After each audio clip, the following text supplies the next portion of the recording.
Right, welcome once again to the Delivered Social podcast today. I am very happy to announce that we have got Will Green here. Will, lovely to meet you. Love to meet you. And I'm not going to give away too much, so introduce yourself. Cool, yeah. So my name's Will Green. I am a director of sales and marketing at Paleo Ridge, but my background is digital marketing. You know, that's where I've come from. That's where my career developed, and yeah. So gonna dig into it a bit, aren't we? Amazing. How long have you been at Paleo Ridge? 3 years. So 3 years in January, and when I joined, it's totally different to what it is now. Very, very different. The company was, much smaller. Raw dog food's been on the rise. So year on year, massive growth. The company itself is growing in that industry as well. And really, it was a great experience for me. No, like kind of digital marketer, no marketer there before me. Oh, wow. So I could come in as a fresh kind of sheet and try things that hadn't been tried, and it was just like really cool to see it all come together and see that sales line go up. Amazing. So starting from scratch, what was that like? What were your first, obviously jumping into a new role? You're saying digital marketing, it wasn't there beforehand. So what was your first, how long was your list?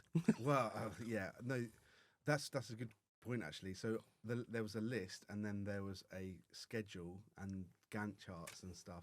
It got to the point where we were saying like there's so many things, and it was kind of like, well, what's the goal? What's our like short-term goals? But obviously I started 3 months later as first lockdown, so it was just like, okay, that was the plan. To put that plan aside, and then we saw like 200% growth when on the first lockdown overnight, month on month. It was that home deliveries and exactly. So it was very very very testing as a company to do that. Well, like we managed to get through it somehow. I look back at it and think, wow. But that changed things. But back to the list, and one of the first things was like redo the website, which is obviously for an e-commerce company the center of the digital marketing strategy. Yeah. And it was like that we had to start from base level and build back up, because the previous website wasn't right, wasn't doing it SEO wise, terrible. Kind of goal and objective wise, terrible, rubbish CRO. It just had to be. There was no kind of polishing it up. It had to be redone. So, as you know, that's a huge undertaking. So that was like then about 14 months worth of work to get that done. But how much of this did you know before sort of going in? Did you go in blind, or did you sort of know what you had coming? I knew. I mean, it's very easy, isn't it? Usually with digital marketing, because it's there. You can look at the website. I did, as part of my application, I did an audit of the website. I did an audit of the social media. I did kind of like a full digital audit, and I just said like, okay, like, sorry to break this to you, but everything needs to be redone. And I think they said something along the lines of like, well, you're the first person that's actually said that. Everybody said like. Sometimes though, people need to hear that honesty, and I think there's a lot of yes people in just any genre. So I've been in a similar hat where I've had to go into somewhere and go, what you're doing doesn't work. Yeah. There's a reason why you're not getting the results. And I could say, yes, let's keep doing the same thing. But ultimately, you're just going to keep getting the same bad results. Yeah, exactly. What's the definition of insanity, isn't it? Just keep doing the same thing. Keep doing the same thing over again. Yeah. It's, No, I completely understand what you mean. Is there, when it comes to digital marketing for Paleo, is there specific networks which work really well? There's a very, very strong Facebook community for raw feeding in particular. There are different Facebook groups that because for raw dog food is complicated, and moving from feeding a kibble which you just spoon out feed very easy to feeding raw and getting it right is it can be kind of a bit confusing. And so there's really good networks, because other dog owners that feed raw have seen the benefits and want other people to see the benefits as well. So the Facebook community is amazing, and we kind of like you want to tap into that, but you want to tap into that in a kind of like the right way.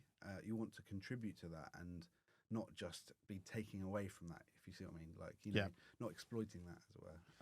So that was like one of the first things. We've got our own group which has got well over 10,000 people on it. Wow. Which is just a Paleo Ridge one, which is been really successful. And the question is always like, how do you manage that community and the Facebook page as well? Which is slightly different. And I think that we had to kind of clearly define what we're trying to do. What's the goal with each of these things? Is the messaging different across platforms, or? Yeah, it can be. Like sometimes, obviously, as you know, like when you don't have the resources, you have to be a little bit more, one statement out to everywhere. Yeah. In fact, our most successful platform's been Instagram. Okay. Yeah. And that's because people love pictures of dogs. But also, dogs have Instagram pages, don't they? So absolutely. I mean, we've got a bunch of ambassadors and influencers that we work with, and that they have immense followings, and they've been a massive part of the success of our journey. Actually, I'll credit where credit's due. Paleo Richard developed that before I come in, so they had actually a really well developed ambassador network with some really amazing people, and I've had the pleasure of meeting them now and working with them. They're awesome. They really care. They really care about dogs. So, on a personal level, what's your favourite social network to use? Ooh, I mean, like it kind of goes back. You go way back. I remember Twitter coming around and being like, I don't really get it. And then I actually went to a talk at Southampton University about Twitter, and top marketers saying this is going to be massive, and being like, And I think like I use Twitter a lot, but it's a strange one because like for me, I use it a lot for research and to learn things. Okay. Personally, I don't use it a lot. I don't post a lot. I just kind of find it a really good like source for information. A lot of wrong information, but some good stuff as well. So, is there any particular networks which you stay away from, or don't particularly enjoy? I try not to. Not really. I try not to kind of have that attitude because I think like if you do, then you can close yourself off from opportunities. And although I'm not like a massive user of TikTok, I see like immense value there. And I think that other places that they get a little bit like they might be I don't really understand it, so I'm afraid of it and I'm not going to use it. And I think although I'm not native to that at all, I think like there's immense value you can have there. So yeah, I mean, I can completely relate with that because even our clients, we're saying you need to start doing video. Video content is huge right now, and they just don't want to be on video. And then you show them just how big TikTok has become, and obviously then that spawned Instagram Reels. So you don't have to have TikTok, but you can use Instagram Reels if you wanted to. You can then repurpose that content for another channel, and I think it's just the education of it.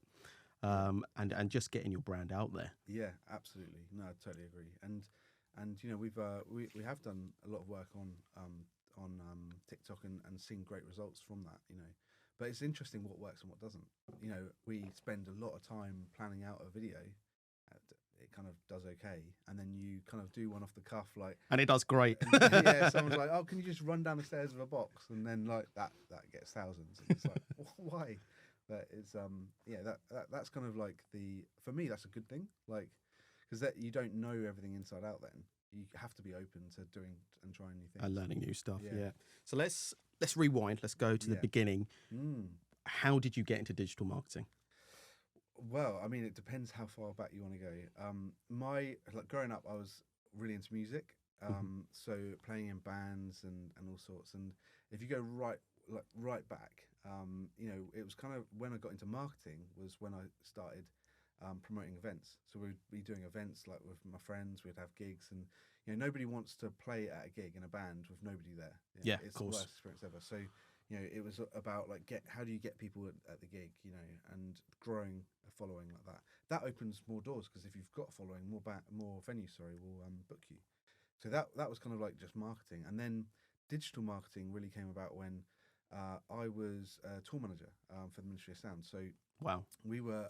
I bet that was an interesting job. There's a lot of stories I can't talk about there. That was really cool. I did that for 4 years, and this was when I was making kind of a transition from being a musician to just thinking, well, I don't know if I'm going to have a secure future as a musician in the music industry. So I wanted to go into more like the management in the music industry. And so, I spent 4 years doing that, touring around the world. And what was really interesting was, the artists that I was touring with, the artists that were doing well anyway, were on the planes working on like digital assets. I first came across Photoshop, like people working on their photos on the plane, and website updates, and it's interesting because like I would have had a killer Instagram account back there, but nobody had Instagram. No. I didn't have Instagram. Did you have MySpace for them? Yeah, probably. Yeah. So that was huge though for music, wasn't it? When it first sort of exploded. No, definitely. I mean, like, and another one. I don't know if you remember Face Party. Yeah. So Face Party, the 1 year anniversary of Face Party. My band at the time, we got put forward to potentially play there, and they had this voting system, and I think we came something like second. So we got invited to the as VIPs up there, like being skint kids, going up to this like event and going backstage and drinking with like Supergrass and bands like that, and it was amazing. But it's a bit of a tangent. But yeah, like so, I was just really interested in the artists doing their activities in between, their actual events, because I'd always thought like you're a musician, like it's just about the event, or it's just about your DJing or anything like that. I hadn't thought about that other side of it. And as a tour manager, you always kind of want to add value. You want the artist to want you. So I kind of started to look into what it all is, and it was really interesting. And I started to learn things, and that led me to study a master's in marketing management after I finished my BA. And this was somehow all while I was at Ministry of Sound as well. I mean, you're up all hours then. Yeah, exactly. Yeah. And then what I was able to do is like travel with artists and actually give them some kind of tips and stuff while we're traveling, and that went down really well. So and then I just decided I want to do that full time. Amazing. That's how it happened, really. But. And then you've also got, I mean, you wear a couple of different hats. Yeah. Tell us about Dogs Go Greener. Cool. Yeah. So I think with Dogs Go Greener, it was the realization we've had our dog Misty for 5 years now, and it was a realization that some of these environmentally friendly dog poo bags that are being marketed actually break down into microplastics, and my wife Lucy and I we were kind of like quite shocked when we found out that some big name brands, which obviously I'm not going to mention, actually when they're called biodegradable, when they break down into microplastics, and we wanted to really launch something that was truly compostable, and thankfully now there are other brands as well, because that's really the goal for us. It wasn't about a really big like kind of commercial opportunity, but like we wanted to raise the awareness and actually provide a truly green like solution for that, and yeah, it went really well.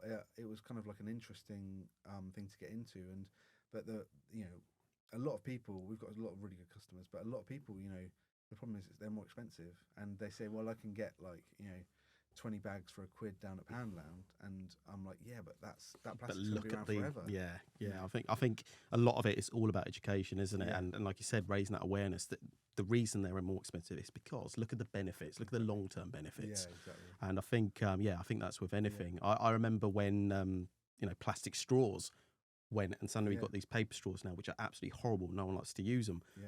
But it eventually got to their band. Yeah. So it had to change the education. Yeah. This is why, and they would use like really provoking images on the TV. Wildlife. Seagulls, yeah, holding onto one. Yeah, exactly. Really horrible images. And I think when people saw those images, they went, "Yeah, actually, you know what? Yeah. It is worth." But the thing on that is like, because they disintegrate, don't they? The thing is, you're better off using 10 paper straws to 1 plastic straw. Yeah, so which is crazy. If you have to use 10, use 10. Like if that's really like, but the fact is the plastic will be around forever. Yeah. I mean, and that goes on to like, I spent kind of 8 years in the paper industry. And I was promoting recycled paper, and the arguments you can make are so clear. A lot of it was again positioned against digital as well, because when banks were saying like go green by not having any of your bills or anything. Well, the problem was that that built up data storage to the point where the CO2 emissions and all sorts from that skyrocketed. Meant it was worse for the environment. And Two Sides, who are a UK paper non-profit, kind of spent a lot of time raising awareness about that. But it's real kind of learning curve for greenwashing, I think. Yeah. I mean, I was in hospitality before, so all we used to get is obviously when the paper straws came in, people used to complain about the paper straws. And my reaction used to be, well, just down your drink, then you don't have to use your paper straw. Because it's like, oh, the paper's disintegrating my drink. Well, down it, and then it was not a problem.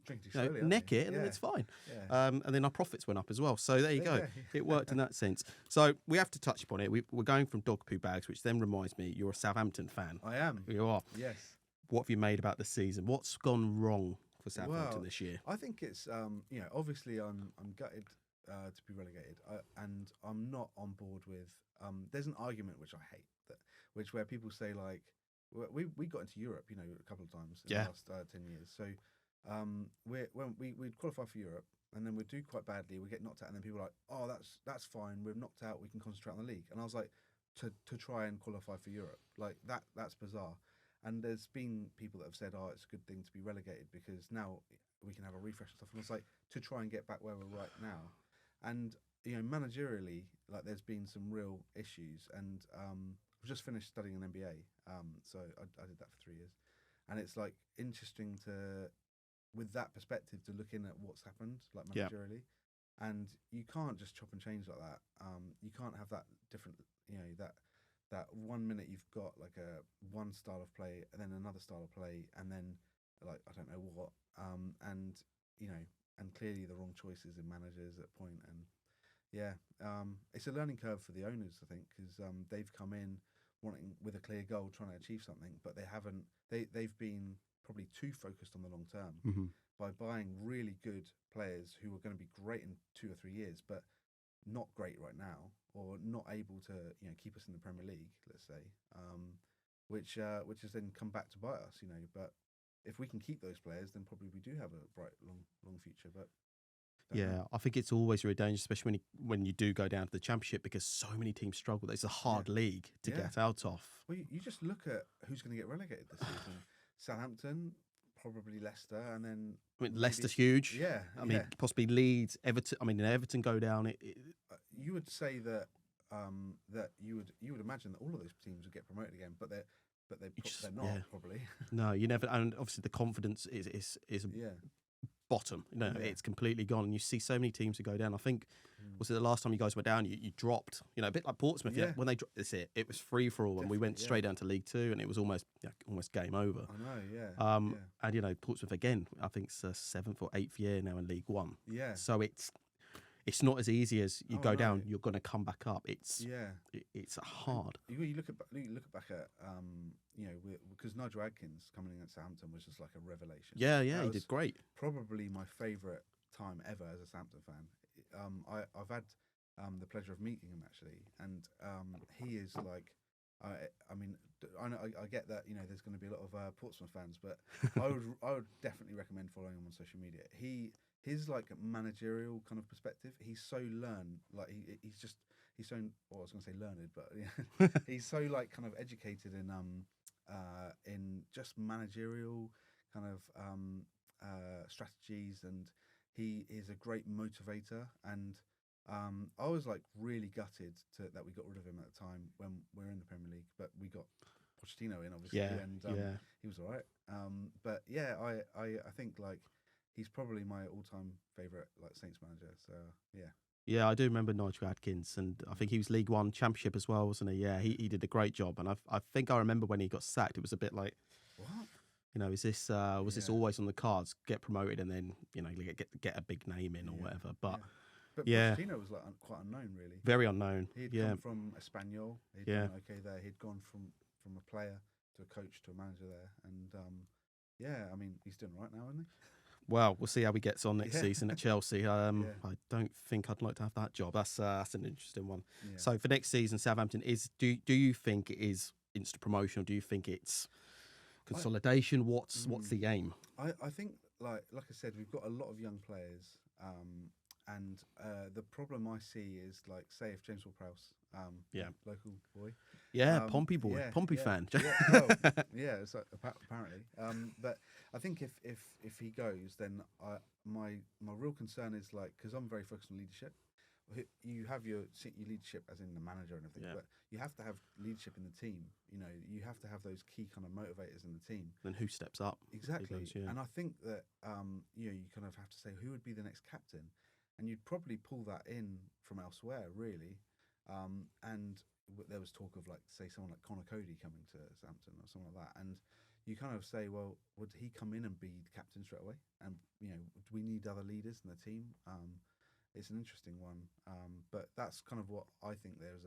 Because everyone focuses on the talent of the footballers, but I think there's a real, you see the successful teams. There's always like a hierarchy in the team of, like, kind of motivators, really, and leaders. So yeah. You touched upon quite a bit of leadership and management there. Now, you're used to managing projects, people, musicians, who I can imagine are fun to manage. What would you say to anybody who's just starting off their sort of managerial career? What should they keep in mind when they're managing a team or managing a project? How do you organize it? How do you motivate people? Well, the first thing I'd say is, and this is something I've seen a lot of, like, people step up into managerial roles and be really successful. I've seen a lot step up, and I've seen some not so successful. And I think one of the key things is stakeholder management. Is, like, identify your stakeholders. It's kind of a very different dynamic when you're, like, working for a manager. You just have to please that manager. That's your stakeholder, that's your key stakeholder, and you just have to kind of focus on their needs. When you get into management, you have, like, people that report to you, and you report to people. You have to look at both sides of it and manage, those relationships, and that's, like, really difficult, especially if you're not used to relationship management. I find that if sometimes people have to actively look into doing that because it's not natural to them. But so that's, like, the first kind of key thing. And then I think the second thing is, like, communication. Like, great leadership is nothing without communication, because, like, how are you kind of, you might have great ideas, you might have a really clear goal, but unless you kind of like, communicate that to people, how do they know? And then there can be a focus on, like, transactional leadership or transformational leadership. And what I mean by that is, like, you can just say you do this bit of work and then you get this reward, and that just means that person is all they're going to be focused on is doing that and doing that and doing that. But transformational is kind of like talking about how we're going to achieve a goal. What's the goal at the end of it, and that's really, like, my preferred style as well. I really want to get people to buy into what we're trying to achieve, and that goes from everybody in my team knowing kind of, like, what we're trying to achieve, what success looks like, what a good day looks like, what a good week looks like, and then like, if we're working with agencies, for them to buy into that and be part of that. I guess it's about buying into a culture, isn't it? When you're joining a company, because the whole idea when you join, it's to be there. It's not I'm going to go do this for a couple of months and move on. The idea is you grow and you develop with that company and help them with their goals. Have you had to, particularly with COVID, because I know I had to change a little bit in terms of my management style, did it change your perception of how you should be or how you had to treat others during COVID? That's a really good question. It's not something I've really thought about, to be honest.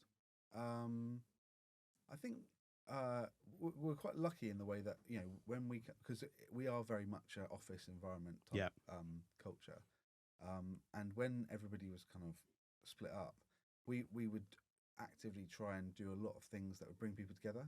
And I know that some companies did, like, quizzes and all that kind of stuff. We did that for a little bit, but it kind of got a bit, there was that whole screen fatigue thing. And I think it felt quite forced, I think, at times. So, I mean, we're quite lucky here because our team was really close. And the only thing really we could do, obviously it was great weather, but you couldn't do anything. So we would literally, let's do we won't do a one-to-one, but let's go for a walk along the seafront, catch up, see how things are going. And then what was really good about our team is when a member of staff got COVID, a member of the team, somebody would say, don't worry, I'll get your shopping for you and I'll drop it off. So that was really interesting. I think in this role, but the thing which I've found difficult is just how much people love working from home. I like being in the office. I like going to work. I feel like I'm more productive, and definitely as a manager, I feel like I can give more. Whereas I feel like I'm micromanaging if I'm working with somebody from home. It's a hard balance, isn't it? It is, yeah. No, I totally agree. I mean, like, I've always preferred to be there, but then again, there's a lot of challenges, in workload, especially at, like, director level, that kind of do mean I need that kind of time as well, and it's become so obviously, like, valuable, really, to have that time working from home to work on things. Yeah. That it's really then trying to get the balance. I'll always work probably like a day a week at home, and most of the team will like work a day a week at home. And that day is like almost like a utility day, I think. Yeah. It's to get all of the stuff done without the distractions and everything, but positive distractions. When you work from home, do you have a separate room, or do you? I do now. Yeah. I didn't always have that, but I do now, and it's really that's been really important as well, because otherwise it's just like kind of distractions, isn't it? But talk about distractions though, working for a dog company. How many dogs are in the office at one time? I mean, I don't know what the most would be, because it just becomes mayhem. And we had to kind of put a dog policy in place because it was getting it was getting quite crazy. But we've now got 2 sites, so there's usually at least 1 or 2 dogs in each site, but there can be anything up to 5. And it's great. It's positive mayhem, and great for trying products out, taste testers and all that kind of stuff. We do a daily quality check on our products. So what better way to feed it to the dogs and see what they think? Well, you get the real interaction, don't you? The real life. If they walk away from it, it's not great. Yeah. They're going to be as honest as they can, aren't they? Yeah. I also saw recently a press release about how you guys are partnering with a major supermarket. If you want to name drop them, you can. Yeah. Tell me about that. How did that happen? Wow, that's really interesting actually. How this all came about, because we were invited to attend an event which was like speed dating, but for challenger brands to speak to big retailers. So there were several brands there, one of which was Sainsbury's, and we kind of pitched them about Paleo Ridge, raw dog food, and the feedback was like sounds great, but it's not in the plans at the moment. It's not something we're concentrating on right now. And then kind of we kept developing the relationship, and I know that it was very competitive to win that 6-month trial with them basically. And I know that there was over 8 companies in total, and we were chosen. All the same industry, or all raw dog food suppliers? Yeah, wow. Yeah. So we won that, which was amazing news for us, because it's kind of a really big step.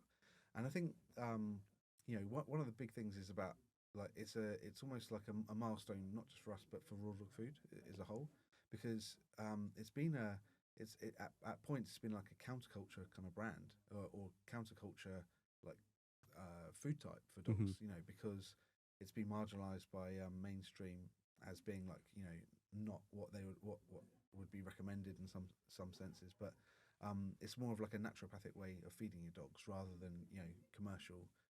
So it's kind of it's interesting how it's developed, and like I said, it's like there's some big retailers stocking raw brands now, which most of the main large retailers are doing that now, and it was a great process for learning to go through, like the kind of the steps with them. And I'm just delighted to be there. We're on the 3rd week now of being in store.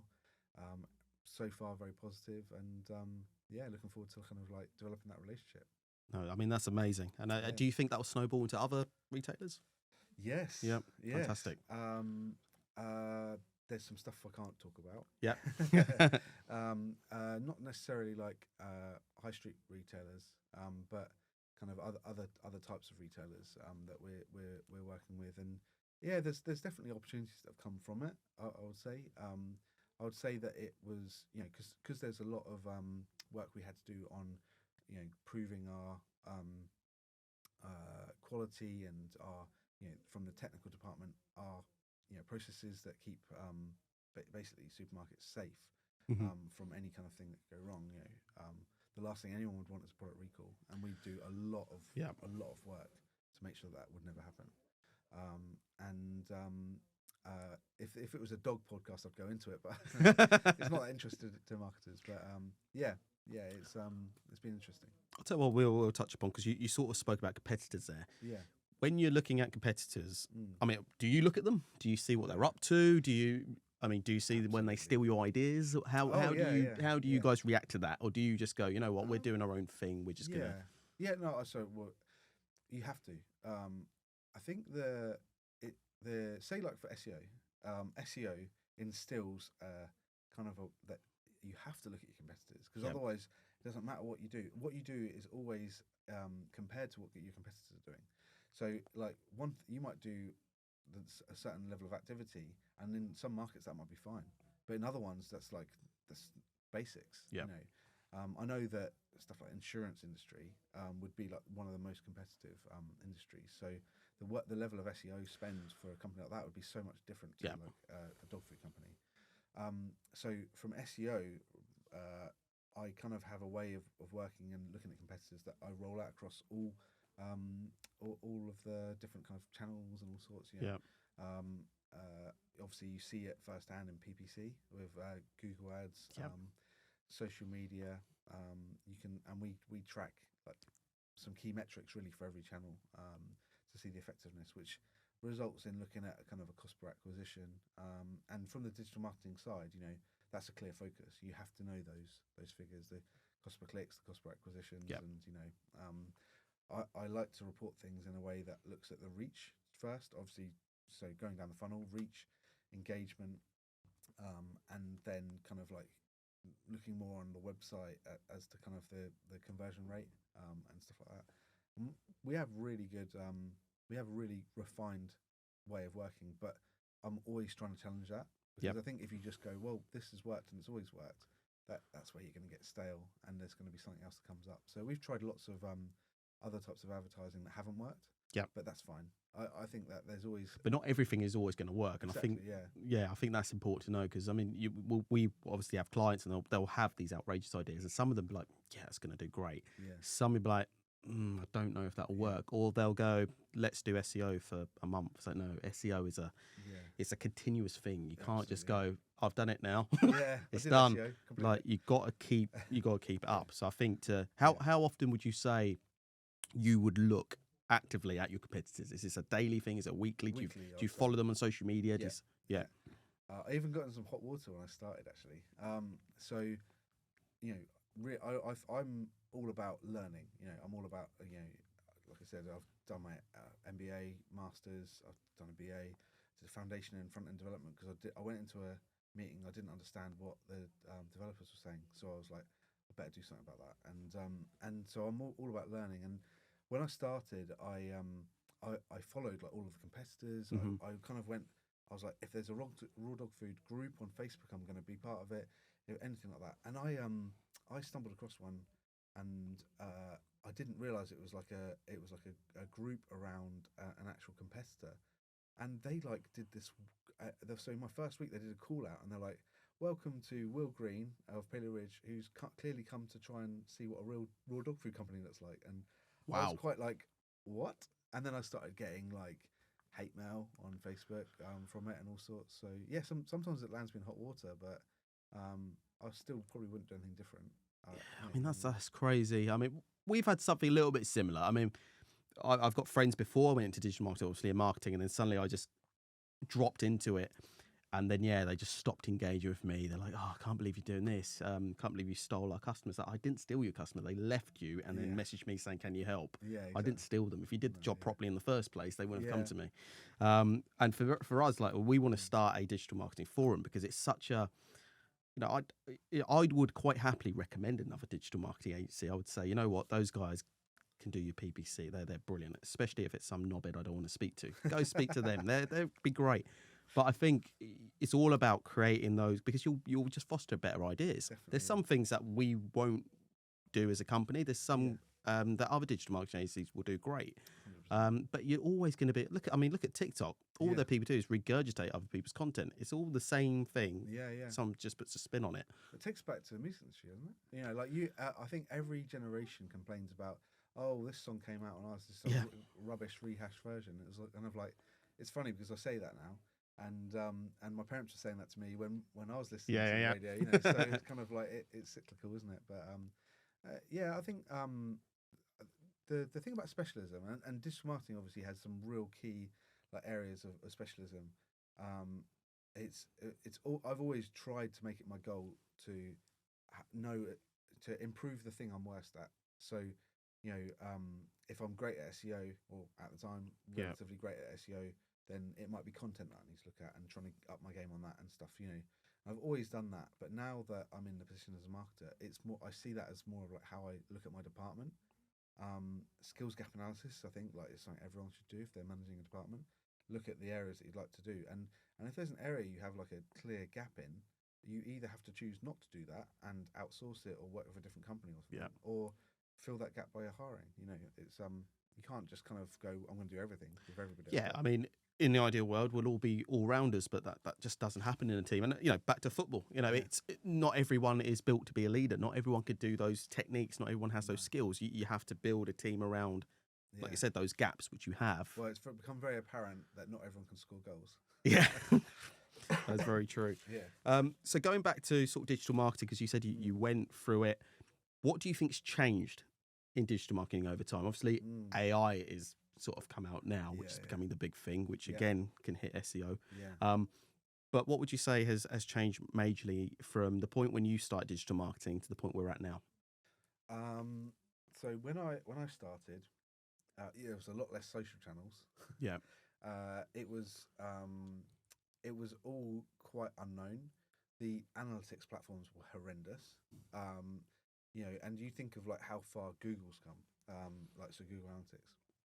It's like, and there's so many different analytics platforms that are available. So what that does is, like, it can be overwhelming. But if you know what your goal is, you can use that to try and like figure out, am I reaching my goal with this channel, that channel. I think there's a lot more free stuff you could do that's now been monetized. I think the amount of listings that you could go on that would help for SEO, you could like kind of, if you had like a spare couple of days, you could do loads of activity that would have a real impact. Obviously, the algorithms change, so for SEO, it's less focused on link building and stuff like that, and you can't afford to have like a slow website, and you can't afford to not optimize your images and stuff. And even back then, it was quite important, but you could get away with it and do a lot of off-site stuff. I think like the quality of content is so much better now. You stand out when you do things like you used to be able. I mean, the images used to be rubbish that we'd post, but the content would be quite well read, and so that's a big change. And I think like there's this whole thing where people would go fully towards digital marketing, and now people are starting to realize, actually, I need to like look at all of the channels and kind of go and do a multi-channel campaign that is going to use a bit of this, bit of that. And for some projects, that we'll use print, email, might use SMS. We'll use the channels that suit the goal, and that's kind of like something that I think people were saying quite a lot 5 years ago. Everyone was using the word leverage 5 years ago. But everyone was saying it back then. But like, I'm seeing people do it now, and that's really like, a good thing. But I think probably it's just like the options that you have now that you can do. I think stuff like in Facebook, the targeting that you can do is amazing. Yeah, really, really good. You could never do anything like that. I used to be in a wedding band, and I could put an advert. I had a Facebook advert for the band that targeted anyone that just had recently said they were engaged in a certain area, and we would have an advert for a wedding band go up for them. And it was just like stuff like that. What an amazing opportunity as a platform that gives to a band like that. But there was you kind of have to use the platform for what it is. But that's probably the biggest change, I think. Like just the options that you have. It's baffling now. What would you say for younger people who are looking to go into digital marketing? What should they be aware of before getting into digital marketing? That's a really good question, and I probably have a lot of different answers for that. It's difficult to know which one to pick. I think it really depends, because if you as a digital marketer, you need to have quite a wide skill set, and you can learn a lot of that. There's some great platforms like HubSpot have a great learning platform. It's free. Like, why not just do it? You do as much of that as you can. And then I was actually thinking about this earlier. People can get really focused on like they are really passionate about a channel or something like that. You know, they're like, I'm really passionate about video. And so for me, I think it's really important to be really passionate about the goal. Yeah. And if you're not passionate about the goal, you know, it doesn't really matter what you do with the channel. And so it's kind of like comes back to like somebody wants to create a really lovely video, but it needs to serve a purpose. And if that purpose isn't being served, it's not goal orientated. It's not going to actually work. So it might be a great piece of art, but it's not a great piece of marketing. And I think that learning that is really important. And the quicker you learn that, the better. But I would definitely say I don't think specialising early is a bad thing, because you can always grow out again. But I think I was always fighting against it when I was younger, not wanting to be just a SEO person or just a PPC person. But like, it's really very difficult to have in-depth knowledge about everything. It takes a really long time, but 20 years and counting. Yeah, and I think, like you said, it changes all the time. It's a learning day every single day, because something will change, or the algorithm will change, or Meta changes and updates every day. By the looks of it, you know. Yeah. So it's constantly having that eye on what's going on. Yeah, definitely. And there's so much information out there. You got to sort of almost be careful what you're taking in, and like you said, focus on what the goal is rather than that looks pretty, let's do that, or that looks really nice, but okay, we can recreate that, or we could do this, but what is the end goal? So I think that's some really good advice. I think the only other thing is with obviously AI, and I was really lucky recently. So I was invited by University of Winchester to attend a session where we were reviewing 3 of their degree kind of modules within the degree, so the purpose and everything, and you know, it was interesting because like AI was brought up in that, and I think that everybody's trying to understand how it's going to help and how it's going to hinder, and I personally see it as a really positive thing.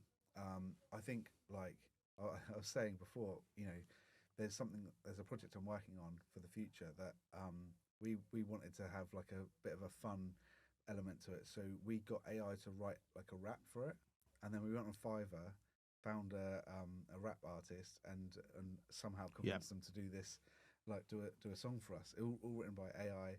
And my idea was like to have that song and then rewrite it a little bit, but I was like, this is perfect.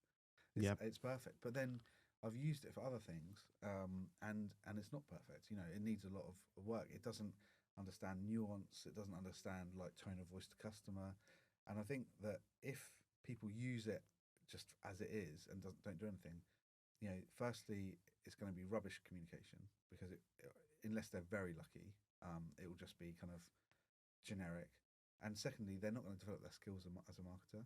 So if people are using it at university, they're really cheating themselves. And I know that's a cliche. Yeah, they are cheating themselves out of learning. You know, but we'll see. Yeah, I think it's like you said. I think it is a positive step. I think people have got to look at it as if it's a tool. Yeah. It's not your solution. It's and I think when you're running out of ideas, for example, how long do you think it would have taken to write a rap song? How long would that taken? But even if that rap song wasn't perfect to begin with, at least you've got that structure to begin with, and then you can tweak it. The amount of posts I see or blogs I see written, which are completely AI, there's no personal elements in there at all. Yeah. You can tell it's written by AI. Yeah. And people just post. Yeah. Off it goes. Yeah. So, but you haven't, like, what have you learned from that? You know, anyone can do that, but all you're doing, and people can spot it now. It's obvious when you've used an AI tool and not used it as a tool to support your project rather than just posting it. And now there are platforms developed to check to see if something's been written by AI. And the interesting thing was, going back to football, is that there was an announcement done by the owners of the football club, and the announcement was checked using that thing, and it was written by AI. Wow.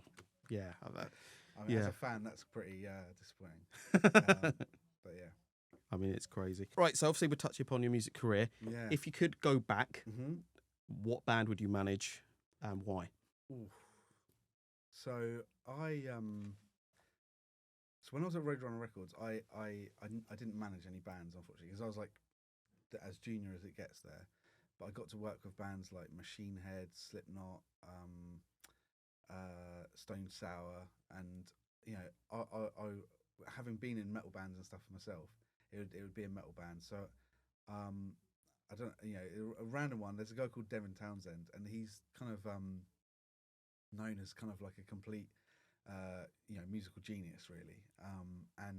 But he's very eccentric. He's got some very kind of eccentric albums and all sorts. I'd love to manage him because I think like it would be hilarious. Like, anyone's funny because it's like when you're traveling quite a lot. You need to get on with those people that you're going to be traveling with. But it makes such a difference if somebody is like, you get people that sap your energy or give you energy, and people that are funny usually give you a lot of energy. Yeah. And so someone like that, yeah. Amazing. Okay. Any hints or tips that you want to end on that any digital marketer or somebody out there who wants to get into the industry should bear in mind? Yeah, I'll go back to the free platforms. Just using those free platforms. They're out there. They're really good, and they're always updated. HubSpot in particular, I found so valuable because it hints on theory, shows you how to use it. Yes, it does kind of point you towards their platform, but that's not the be all end all of it, And I guess if I had somebody applying for a digital marketing job with me, and they had gone on HubSpot and done a lot of these things, I would say, right, that's a very proactive person. They clearly going to know a lot of fundamentals. It's going to skip like a lot of the basics, and I would see that as real positive when hiring. And then if they'd kind of done a bit of HubSpot, there's Facebook ones, there's all specific channel, yeah. If they'd done all of those and said, well, I've done all of these, I'd be like, wow, okay, they actually, I can tell they're proactive. They're not going to have to like push them to do this stuff. One last thing I'm going to ask you, because this is something which we're getting a lot of sort of clients and new people come to us about. It's about personal branding. How do you think there's a place for it? And if somebody has zero personal branding, how do they go out there without conflicting their current workplace and getting their personal branding in there? How can they do that?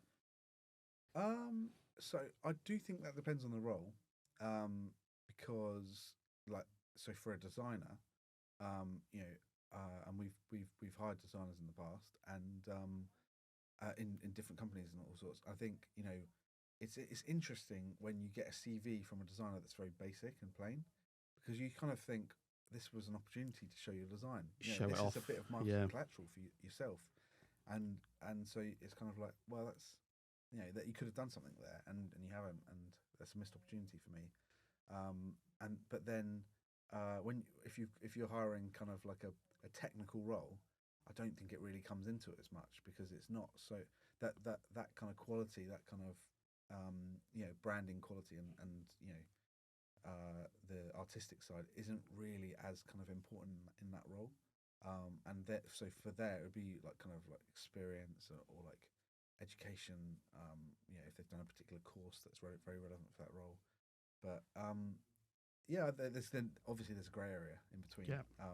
And I don't mind if people within my team are putting themselves out there, particularly on LinkedIn, and you guys do an amazing job on LinkedIn, by the way.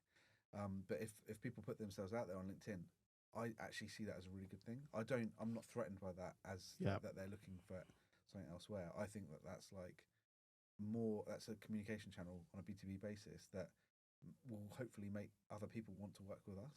Yeah. And that's a good thing. Yeah, absolutely. And I think you touched upon something really good there in LinkedIn, because I think you can tell some companies force their employees to post on LinkedIn. You can see it, you can tell, unless it's genuine and it looks good. You're not going to approach that person because you can see, and especially when they're using AI to post, and you see there's like 4,000 emojis and the spellings in American. It's like, come on, like, and I'm gonna be honest, 80% of our clients at Portsmouth came through our personal LinkedIn channels. Yeah. So it has made that difference, and also people buy from people. They want to connect with those people behind. Yeah. But I have seen it when it's being used in a way to sort of sidetrack from how they are trying to promote their business and try to have their own agenda. So I think it's a difficult one. Like you said, there's a grey area, but it definitely can have its benefits for sure. Definitely, yeah. Well, it's been great having you. I've learnt so much. We've gone on for another hour, to be honest. I've learnt so much. I've still got questions I want to ask you, but thank you so much for coming on. Cool. Any final words you want to say to any of the listeners about Paleo Ridge, or about your own company, or about Southampton? I mean, maybe not, but definitely nothing about Southampton. But Yeah, I'll just like, recommend to anyone to keep engaging, keep learning, find things that you enjoy. It's so much easier when you enjoy your job. Time flies and you get a lot of grey hairs, but it's great fun. Just like keep up the passion, because I think that's means a good career, good fun. Amazing. Yeah. Thank you very much, Will. Cool. Cheers. Thank you.